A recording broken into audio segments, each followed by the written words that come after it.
Welcome to the Doubles Only Tennis Podcast, where you learn the best doubles strategies to improve your game and win more matches. I'm your host, Will Bocek. This podcast, my website, and my weekly newsletter all focus on the goal of better understanding the sport of doubles and helping players like you improve faster through actionable advice that you can use in your very next match. My goal is to provide the best doubles strategy resources in the world. And to do that, I study, analyze, and work with players at every level of the game, all the way up to the ATP and WTA tours. If you enjoy this podcast, I've created doubles strategy products that go even deeper if you want to take your doubles knowledge to the next level. At the end of this episode, I'll explain more about them, or if you want to learn more now, go to thetennistribe.com/products. Here's today's episode. Hey everyone, welcome to the show. This is our very first show of 2025, and it's a great way to kick it off here with Hanlon Walsh for the Australian Open 2025 preview. Hanlon, welcome back. It's been a while. It's good to be back. Pumped to kick off Grand Slam doubles in 2025. How are things down under? Good, yeah. So I just got here yesterday, and I wanted to, so I had like 22 hours of travel time. Actually flew from DFW to Fiji and then to Melbourne. So I was pretty exhausted, but one of the listeners of the show, shout out to Shireen, actually reached out, and I went to this place called Kooyong Tennis or Lawn and Tennis Club. And they used to host the Australian Open back in the 70s and 80s. And I got to have dinner there with her and some of her teammates, and saw the grass courts. They have red clay courts. They have hard courts. It was really cool, a really cool experience to see that. And then they've got all these like Australian Open trophies with Paul McNamee and Ash Barty and all these Australian legends. So it's pretty neat to see kind of a little part of tennis history. And then actually was able to sleep through most of the night. So I've got day one, at least for me today, and I'll be headed to the courts here in the next hour or so. So all good so far. What was the doubles talent looking like at the local club there? Did you get to scout any matches or give any tips? It's funny. Yeah, so we talked about strategy, and they've got these leagues, and their team was in the B League last season, but they won the B League, so they move up to the A League. And last time they had won the B League, they said they moved up to A League and then finished bottom of A League, so they immediately moved back down to the B League. So their goal is to like stay in the A League right now. And one thing I asked them was, do y'all ever use any serve formations? And they said no. And I said, does anybody at the club, like if I came here on a busy Saturday, would I see anyone using anything other than regular formation? And they said, no, definitely not. So one of the things I convinced them to do is this coming up season, on all their first serves, start using either I or Australian formation to give the returner a different look. And they promised they were going to do that between now and next year. So hopefully I come back to Melbourne next year and they're still in the A League. But it's a huge thing. I would encourage anybody listening, almost everybody is using regular formation at the club level. So give the returner a different look using I or Australian, which we've got a ton of content on the YouTube channel and website and different areas like that. So yeah, it was a lot of fun. But let's go ahead and dive into the draw here. I want to start with the men's draw. So for people listening, today's Tuesday, the 13th. I think I'll try to get this out this afternoon, or it's Tuesday for me. I think it's Monday for you, Hanlon. Yeah, Monday night. So I'll try to get this out Tuesday night. Maybe it'll be Wednesday. Doubles has not started. It starts a little bit later today. There's only 5 matches today. I think because there was a bit of a rain delay on day one here in Melbourne. So let's go through the men's draw first, and then we'll take a look at the women's draw after that. For people listening, if you want to watch the doubles in the States, you can watch it on ESPN Plus or ESPN3. You might have to sign up for a subscription, but you can sign up for 1 month and then cancel. So I would highly encourage you to watch the doubles, especially the women's doubles. It's very representative of club level doubles, so you can learn a lot about what you can implement into your own game because they play a lot more kind of one up, one back. It's not quite as fast paced as the men's. So I would definitely encourage you all to watch. So this year, the ATP draw, Arevalo and Pavic are the 1 seed, a team from last year. We have a lot of new teams on the men's side, which is not super uncommon. Talk to us a little bit about the draw. I know you just wrote your preview, which we'll link to in the show notes, but talk to us a little bit about the draw, some of the new teams to look out for, and what we can expect here at the Australian Open for the ATP side. Yeah, like you said, this time of year is for doubles is particularly, exciting. I think depending on which way you look at it, if you follow the tour closely, because there's always new partnerships. It's a bit like dating at the end of each season. So many teams break up and grass is always greener on the other side. So everyone's kind of on the partner hunt. And then by the time people make it to Australia, there's a whole set of new teams. So it's, I think, a little bit of touch and go during the summer Aussie swing to see like which of the new teams are going to stick and who's going to be the leader of the pack. But just, looking at the top number 1 seeds, Marcelo Arevalo and Mate Pavic, they were actually a new team that started the beginning of last season, and they were one of the teams that obviously stuck, and they finished the year number 1 and just had a huge kind of breakout season as a team together. And the very first matchup in the draw is intriguing to me because they have drawn the Aussie wildcard team of Rinky Hijikata and Jason Kubler, who won the Open doubles title. What was it, 2 years ago that they won as wild Yeah, cards? yeah, 2 or 3 years ago they won as wild cards, and they're wild cards again this year, drawing the top seeds, obviously. Yeah, so that matchup at the top of the draw sticks out to me for sure. And then as you scroll down, again in the top section, one of the new teams that I think is probably the highest profile team in the men's game is Joe Salisbury and Neil Skupski, the fellow Brit team. They have been, Davis Cup and Olympic teammates together on and off over the years. So, it really only felt like a matter of time before they joined forces as a legit doubles partnership. They're around the same age. They both went through the U.S. college system. Joe played at University of Memphis. Neil Skupski played at LSU, and they've had a lot of success with different partners. Joe Salisbury just got out of a 6-year partnership with Rajiv Ram, and really this decade they were probably one of the most solid, consistent teams. They won 4 majors together and advanced to the ATP finals for 5 or 6 years in a row. And Neil Skupski has had a lot of great partnerships too over the last few years, most notably with Wesley Kuloff, who just retired last year, but they had a lot of success in 22 and 23. So definitely looking at that team as one of the top new teams that I would expect to make a dent on tour this year. Hmm. Yeah, Anyone else catch your eye in the top quarter of the draw? uh let's see. I feel like um you have Gonzalez and Molteni who have played together for a while. They had a really good stretch a year or two ago on hard courts. Kyrgios and Kokkinakis are up there in Oh that yeah, top all Aussie quarter. matchup. It looks like yeah, they Also play a former couple. Aussie Open champions too. Yeah, former champions.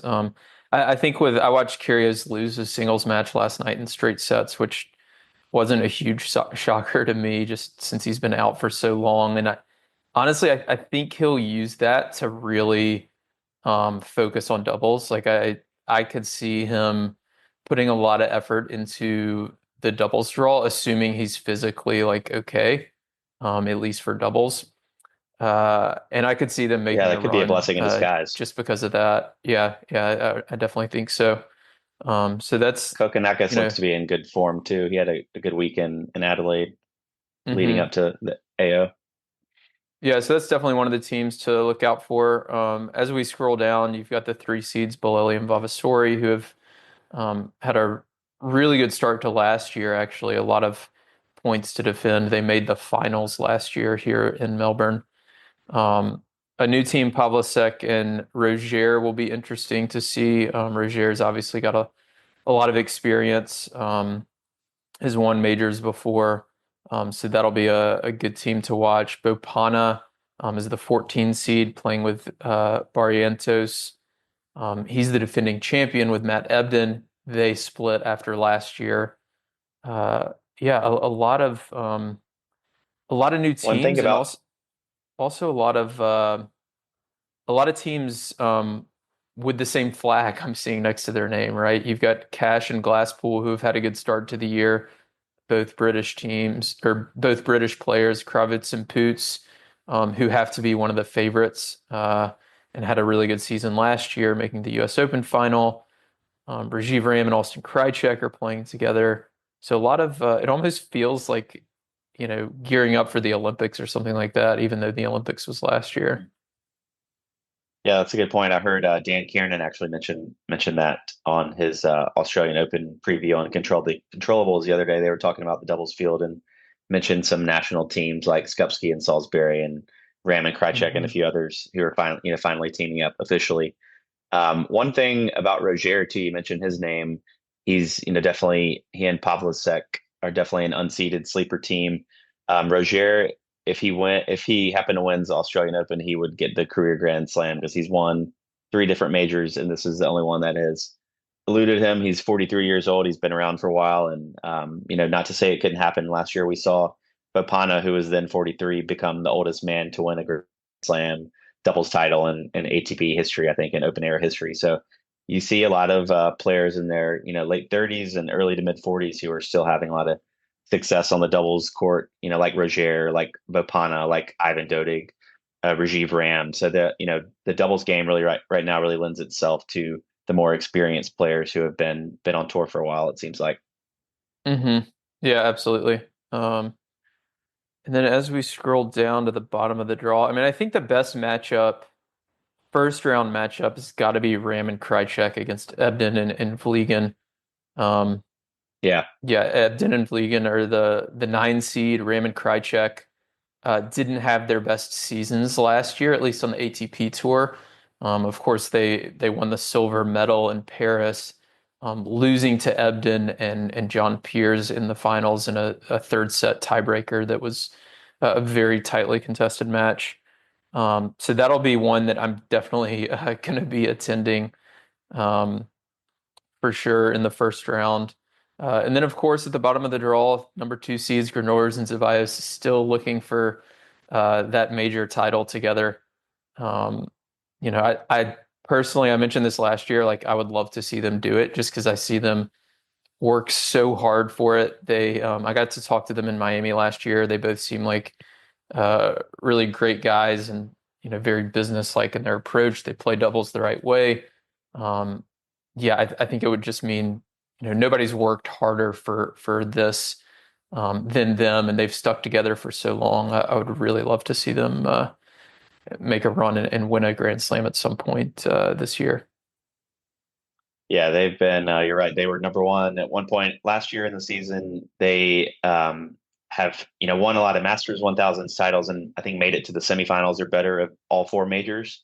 And I remember writing this last year, but um, Granollers is 0-5 in Grand Slam doubles finals, and then Zeballos together with Granollers, they're 0-3 as a pair. So they've made it to the final stages so many times in their career, both in their late 30s, maybe hitting 40 soon. So it'd be great to see them come through and grab a slam before they call it quits. Hmm. Yeah, absolutely. So who do you feel like is your favorite? We've talked about some dark horses. I think another dark horse we haven't mentioned, Bombry and Olivetti. They've played together for a bit, and I got to watch them in New York last year, and they're a very strong team that's continuing to improve. Um, who do you feel like, or maybe if you have to pick like 1 to 3 favorites, who do you feel like comes out of this men's draw as the AO champion?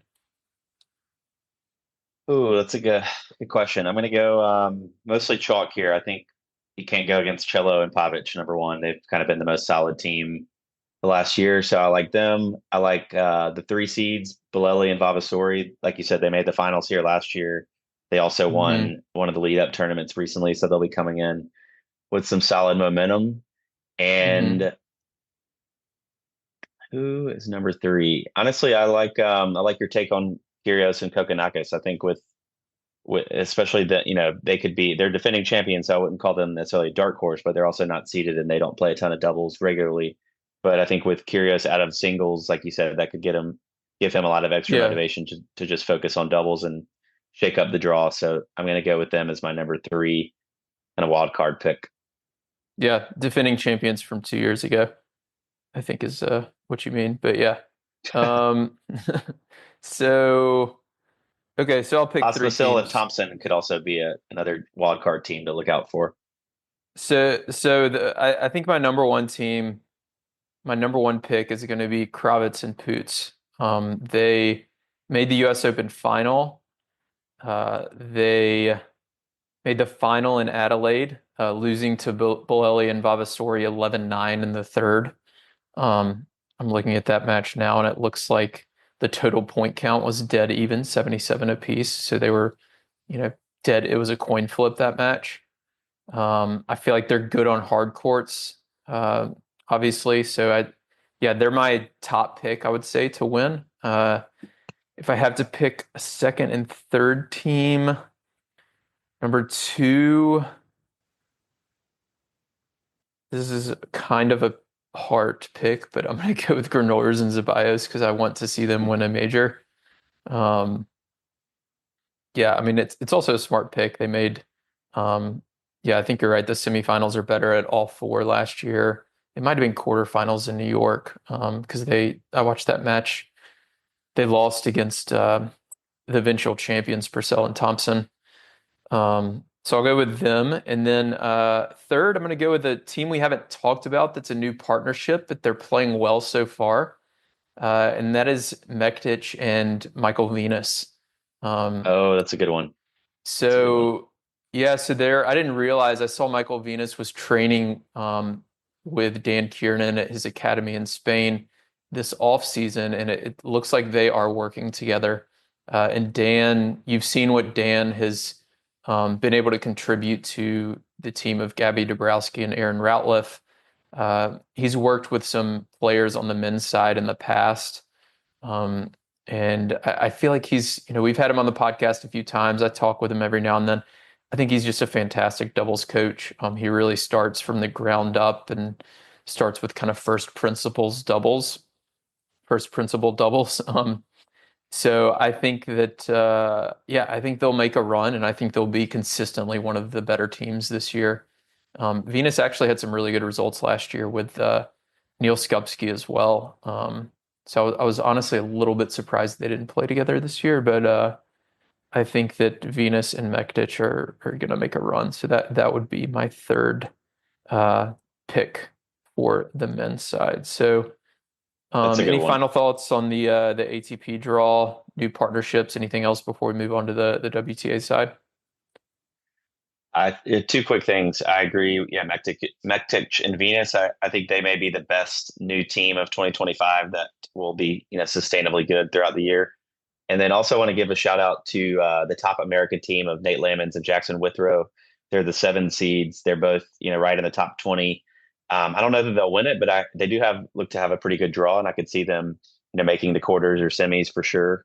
Hmm. They've been building a lot the last couple seasons. Just made the semis of the U.S. Open. Love the hard courts. The conditions should suit them well. They're both Texas guys, so I think they could certainly make a deep run for sure.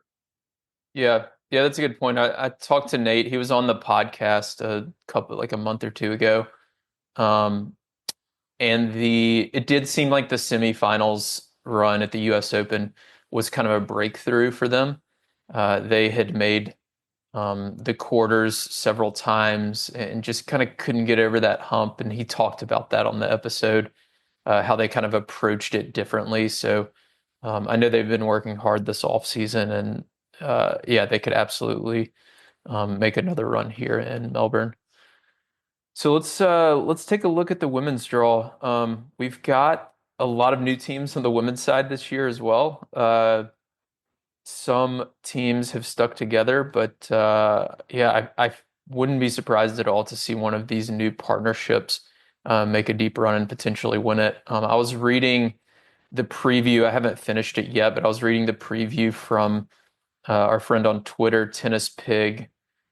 He wrote a WTA preview. I haven't seen his ATP preview yet, but he was saying that generally the champions in recent history have been one of the top two seeds on the women's side, unlike the men's side where we've had unseeded Australian teams win it and uh, even a wild card team. So you're going to have to look at some of the top teams as far as champions go, but you can certainly pick out some kind of unseeded teams to make a run as well. So let's start with some of the new partnerships. Who are some of the kind of highest profile new partnerships here on the WTA side? The one that jumps out to me and most tennis fans, I would imagine, is Shea and Ostapenko. They Hmm. both are unique personalities. Ostapenko is fiery and aggressive, and Shea is, one of the quirkiest, most entertaining, but also like cunning players on the court. So they both have, big cult followings, and the fact that they, have teamed up together is exciting. And it's, I mean, they're both individually so popular. Them as a doubles team is going to be fun to watch. Ostapenko doesn't seem to be in great form. They lost their opening match to Pegula and Kruger last week. However, Shea is a defending champion here last year with Elise Mertens, and hopefully the conditions will suit them well. So I still think the X's and O's, that team should be really good, just given Ostapenko's baseline game with Shea's net game and just aggression and doubles court sense. So that's the one that Hmm. really catches my eye. Also, really interested to see what Elise Mertens and Ellen Perez do. Ellen is a friend of the show, Aussie lefty, super athletic, explosive. Elise is very consistent, has a big baseline game, one of the best lobs in the women's game, and from the baseline. So I could see the two of them being a really solid pairing as well. Hmm. Yeah, there's a couple other teams. So Nicole Mellicart Martinez is playing with Timea Babos, who has a few Grand Slam titles to her name. It looks like Demi She's also Shores won the AO and twice. mhm. It looks like Demi Shores and Asia Muhammad. They played together a bit last year, I believe, but it sounds like they're going to be playing, sticking together for the rest of this season. Um, Haddad Maya and Laura Siegmund both have had a lot of good doubles results, especially Siegmund. They're the 15 seeds. I'm just kind of scrolling through the draw here. I've been Shibahara and told, Ina Shibahara and Kudermatova is another team to look out for too. yeah, absolutely. Yeah, that could be a really strong team. I'm interested to see how they kind of match up with each other because Ina has had a lot of success with Shuko Aoyama, a fellow Japanese player who is a very much different game style Hmm. than Veronika Kudermetova. Shuko is probably close to a foot, maybe 10 inches shorter than Kudermetova and much more of a net player. Whereas Kudermetova is obviously being a good singles player, has a power baseline game. So that'll be interesting to see how they pair up. Chan and Ludmila Kichenok are the five seeds. It sounds like they'll be playing together this year. Um, Maddox Sands is with Buzkova. Are we missing any here? Let's Peyton see. Stearns and Luisa Stefani should be an interesting team. Probably one of the more athletic doubles teams in the field. They both very agile, both former college athletes in the U.S. And I think will be one. Yeah, between Stefani's net game and Stearns' powerful, big forehand and big ground strokes. That's usually the winning formula for a successful WTA doubles team, is to have the strong net player with the strong baseliner. So they're not seeded, but I think they could certainly make a deep run if, as long as Hayden's singles tournament doesn't collide with their doubles focus. But I'm excited to see how Mhm. that team does together. Yeah, it'll be interesting to see because Peyton has played a pretty, from what I remember, like a pretty full-ish double schedule, especially for a singles player. But she's played with different partners kind of off and on. I'm interested to see if she and Stefani stick it out through this year. Yeah, who did we see? I remember we watched Peyton play with against Gabby and Aaron in Toronto last summer. I'm blanking on who her partner was. Do you remember? I know They had a good lead on them. she's played with Lynette, so it might have been her, Oh, Magna that's who Lynette. it was. Yeah, yeah. Yeah. But yeah, I would imagine Stefani would want a partner who's like going to stay with her throughout the year. And Stearns just doesn't come to mind as somebody who's done that in the past. But anyways, we'll see how that goes. And then Desiree Kravchik, who has obviously been one of the top doubles players the last 5 years or so. She's playing with Danielle Collins. They've played together a handful of times and had some success. It doesn't seem like Danielle's in the highest of form right now, but we know that when she catches fire, she can be good as well. As far as first round matchups, that is a good transition because they play Dabrowski and Ratliff in the first round. That's definitely one that I want to watch and will for sure try to attend. The other one that I have an eye on is actually the team you mentioned at the top, Shea and Ostapenko. Um, they're going to be such an interesting team because they have such different game styles. Like I Hmm. can't think of a player who hits the ball harder and a player who hits the ball softer than these two. So like if you're I'm playing also really against curious to them, see what their. Go ahead. oh, I was just gonna say like if you're playing against them, like talk about not being able to find a rhythm, right? Like I mean you're just gonna like Yeah, be hitting balls that are 30 miles an hour and hitting balls that are 110 miles an hour. It's just going to be a really interesting matchup. But they play Olivia Nichols and Teresa Mihalikova, who have had a strong partnership the last 12 months or so. I think they made the quarters or so in New York. So that's a very intriguing first round matchup as well. I'm actually hoping to chat with Olivia a little bit later this week and have her on the podcast. But those are the two first round matchups that stand out to me. Any other ones that I'm missing here? those are definitely the top two. And just back to Shea and Ostapenko, I'm almost more excited just to see what their dynamic is, in between points and like Yeah, after a winner or after an error. We know Shea has some epic celebrations, and then Ostapenko does not hide her emotions when she is aggravated with her partner. At least she didn't with Kitchenok the past couple of years. So it was pretty obvious to see that that partnership might be on the downswing of the WTA finals when they were not playing their best. And Ostapenko, is not one to hide her frustrations with her doubles partner. So that'll be fun to watch. The yeah, and yeah, I think you're right about Teresa and Olivia. I think that could be a potential upset alert over Shea and Ostapenko if they don't have a great day. yeah. It's interesting since Ostapenko and Kitchenok won the U.S. Open, and then yeah, it split like immediately after since they had played together for multiple seasons. Uh, yeah, I think the other first round matchup that is interesting that I just missed here. Oh, here it is. So a team we talked about, Babos and Melikar Martinez play Haley Baptiste and Katie McNally, who we hope can stay healthy this year. Katie's one of the best doubles players in the world individually. She's won, I think it was 2 or 3 seasons ago, she won like 4 or 5 titles with 5 different partners or something. And um, yeah, she's a fantastic doubles player with a very high doubles IQ. Somebody you can learn a lot from watching if you're a club player as well. She's also a two-time US Open finalist with both with Coco Gauff and Taylor Townsend back-to-back years a couple years ago. So yeah, I agree. Hmm. That's probably the third match I would circle first round, and then one interesting potential second round match that catches my eye if both of them win their opening matches. The fourth seeds, Sarah Rani and Jasmine Paolini, who were the WTA doubles team of the year last year.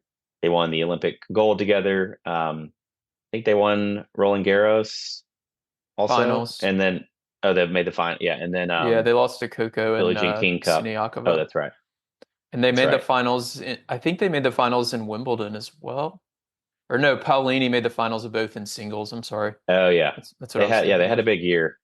Hmm. And if they win their opener, they could play the unseeded team of Mira Andreeva and Diana Schneider, who I think has probably one of the biggest upsides of any team in the draw. So I'm definitely circling Hmm. that for a potential second round matchup. Yeah. Yeah, I think that was the finals of the Olympics, that matchup. Oh, you're right. Um, Yeah, a rematch of the gold medal match. yeah. So yeah, that's a fantastic second round matchup. So let's take a look at going like moving forward in the draw. Who do you like? Let's go with three teams again. Which three teams do you like based on their draw, based on their form, based on history at the Australian Open to come away with the trophy here? I'm gonna go with definitely the top seeds: Katerina Siniakova, Taylor Townsend. We haven't talked about them much yet, but Siniakova has been such a dominant force in the women's doubles game the last several years. I think she's won 9 total majors, and 7 made with 2 or 3 different partners. Obviously, Krejcikova, but last year she won one with Coco Gauff. She won another one with Taylor Townsend as well. I think Roland Garros and Wimbledon back to back. So that team is definitely at the top of the list. And I'm also going to go with Mira Andreeva and Diana Schneider. They're unseeded, but I like their odds to break through the Mhm. draw. And then my last team, I am going to go with Elise Mertens and Ellen Perez. Elise won the Mm. title here last year with Chase Away. Ellen will have the home Aussie crowd advantage. I believe she's also being coached or consulted by Renee Stubbs right now, who's an Aussie doubles legend and popular commentator and really knows the game well. I think their lefty righty dynamic is going to be really solid too. They won't benefit from any lead up momentum since they both play different warm up tournaments, but I do think that they'll be a really strong team together and could go deep here and win the title. Okay, so I'm gonna go. I have to go with the top seeds as well because I feel like if you get to choose three teams and Siniakova is not one of those three teams, then you're just You're doing kind of something lying. wrong. Yeah, you're kind of lying to yourself. Um, Another boring one is the two seeds, Dabrowski and Ratliff.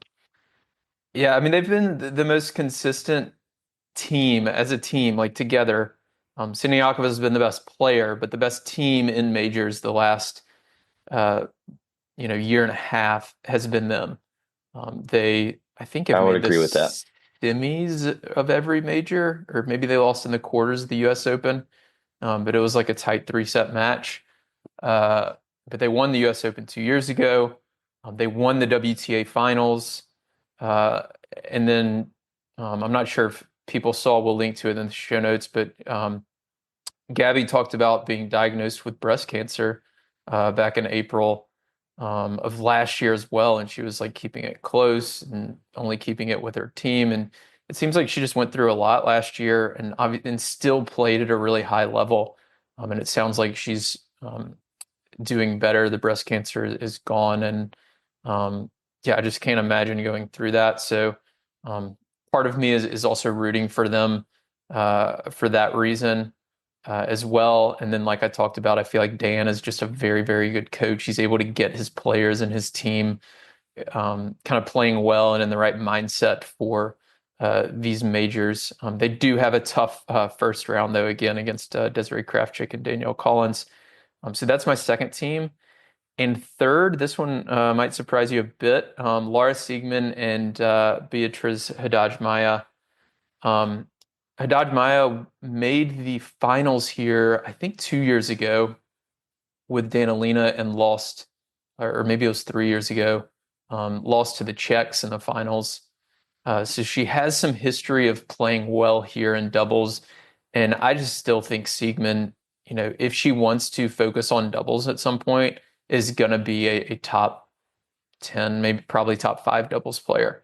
I think she's has one of the highest doubles IQs. She's one of the best net players. She may not be like the fastest player on the court, but I think her anticipation and her movement at the net, and her ability to kind of create chaos on the other side of the net with that movement, is really as good as anybody. So those are my three picks, I would say, to win it this year. Any final thoughts? We don't have a mixed draw, unfortunately, yet. I think that comes out later today. Any final thoughts on this draw or kind of overall what to expect? Yeah, I like your second and third picks. I think the reason I didn't pick either of those teams is because they're in the same bottom section of the draw, and Gabby and Aaron have probably the most brutal draw of any of the top teams with Krawczyk and Collins first round, and then a potential round of 16 match against Siegemann and Haddad Maya. But I do agree with you there that the winner of that section could will certainly be a top title contender. Mm-hmm. Yeah, I didn't even think about the fact that they would play each other in the round of 16, but I'm going to stick with my picks anyways. I feel like the winner of that is going to have gotten through potentially their most difficult match of the tournament, or at least one of their most difficult matches of the tournament. So anyways, all right, well, we will wrap it up there. For everybody listening, thank you for listening. Definitely watch the doubles as much as you can. Again, in the US, you can watch it on ESPN3 or ESPN Plus. If you're in Australia, I just learned about this app called Stan, where you can sign up for a monthly subscription and watch it there. In Europe, I'm sure y'all have some kind of premium subscription. Just sign up for these for a month, watch the doubles, and then cancel at the end of the Australian Open. I promise you it is worth it. Hanlon, thanks again for joining us, and hopefully we can do it again for Wimbledon or Roland Garros, the next major here in several months. Hope so. Enjoy Down Under.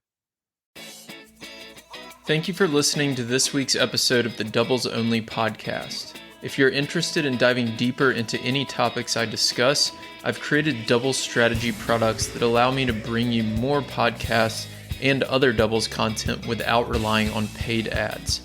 I have ebooks and courses that help you make better strategic decisions during matches and become the smartest player on the court. Go to thetennistribe.com/products to learn more. You can also join my free weekly doubles strategy newsletter that includes video lessons and more on our homepage. If you want to connect, you can find me on Instagram, Twitter, and Facebook, or email me directly, will@thetennistribe.com.